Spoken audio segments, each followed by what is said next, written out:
Hello everyone, welcome to the HardReset channel, and today I'm going to show you how to change the display performance modes on the Canon EOS R50 camera.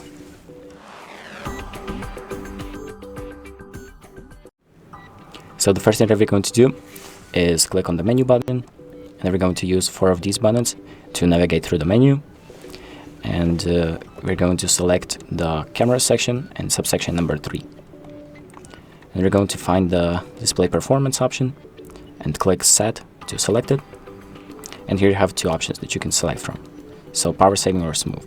And once you've selected one of the options that you want, you can back out to the main menu and the options will be automatically saved. So that's about it. Thank you for watching. I hope this video helps, and make sure to like and subscribe.